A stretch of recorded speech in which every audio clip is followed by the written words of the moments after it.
Hi friends. सूर्य ग्रहण। जी हाँ, सूर्य ग्रहण इतना इम्पोर्टेंट क्यों है? चंद्र ग्रहण इतना इम्पोर्टेंट क्यों है? कभी आपने सोचा है कि ग्रहण टाइम को इतना इम्पोर्टेंट क्यों बताया जाता है? क्यों हमारे बड़े बूढ़े कहते थे ग्रहण हो रहा है बाहर मत जाओ, ग्रहण होने वाला है इससे पहले खाना खा लो, उसके बाद खाना नहीं खाना। ऐसा क्या हो जाता है ग्रहण काल में? सूर्य और चंद्रमा जो हमारी धरती पर बहुत ज़्यादा इफ़ेक्ट करते हैं। हम एक दिन भी पृथ्वी पर जीवन की कल्पना नहीं कर सकते सूर्य और चंद्रमा के बिना। जी हाँ, ये हमारी ल्यूमिनरीज हैं। दोस्तों, जब सूर्य को ग्रहण लगता है वो काल पे, आप कभी किसी सॉफ्टवेयर या किसी गैजेट के द्वारा इनकी स्पीड नोट कीजिएगा। जिस प्लैनेट की, सन की या मून की जो नैसर्गिक स्पीड होती है जिससे ये चलते हैं, राशियों में विचरण करते हैं, या यूँ समझ लीजिए सोलर सिस्टम में मूवमेंट करते हैं, रिवोल्यूशन करते हैं। आप देखेंगे ग्रहण काल एक ऐसा काल होता है जब इनकी स्पीड 0 हो जाती है। जी हाँ, जाइए ट्राई कीजिएगा, सॉफ्टवेयर खोलिएगा और उस पर इनकी स्पीड नोट कीजिएगा। मेरे गुरुजी ने ये बताया तब मैं भी इसी तरह से चौंक गई थी। उनका अच्छा, सूर्य और चंद्रमा रुक जाते हैं ग्रहण काल में, और ये बात हमारे ऋषि मुनियों ने तब पता कर ली थी।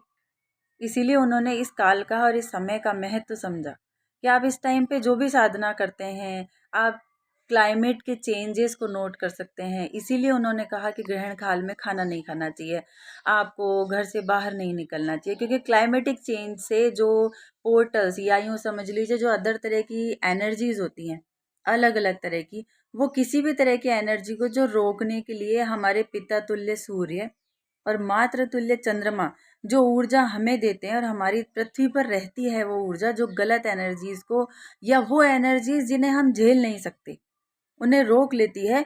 वो जो अच्छी एनर्जी है वो ग्रहण काल के समय पे शून्य हो जाती है। इसीलिए हमारे बड़े बूढ़े कहते थे कि इस टाइम पर आप घर से बाहर ना जाएं। क्या पता आप उस गलत एनर्जी को या उस हाई पावर एनर्जी को झेलने के लिए तैयार हैं या नहीं है। वो आपको इफ़ेक्ट कर सकती है, आपको एक नॉर्मल लाइफ से भटका सकती है। इसीलिए कहा जाता था कि आप ग्रहण काल में सूर्य या चंद्रमा के ग्रहण के समय घर से बाहर ना जाएं।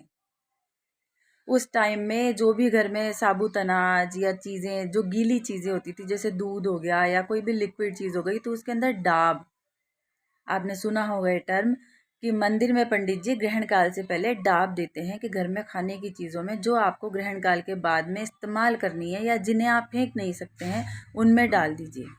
आज रिसर्च चल रहा है कि इस डाब में ऐसा क्या है जो ग्रहण काल के समय अगर हम इसे किसी भी चीज़ में डाल देते हैं तो वो चीज़ उस ग्रहण काल में होने वाले क्लाइमेट चेंज से उस खाने वाली चीज़ को बचा लेती है और उसका न्यूट्रिशन लेवल जो है वो कम नहीं होता।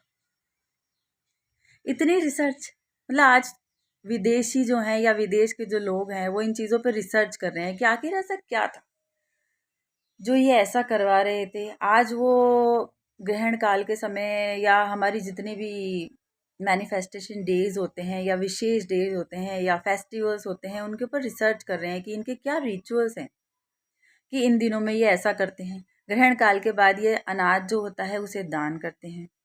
क्यों?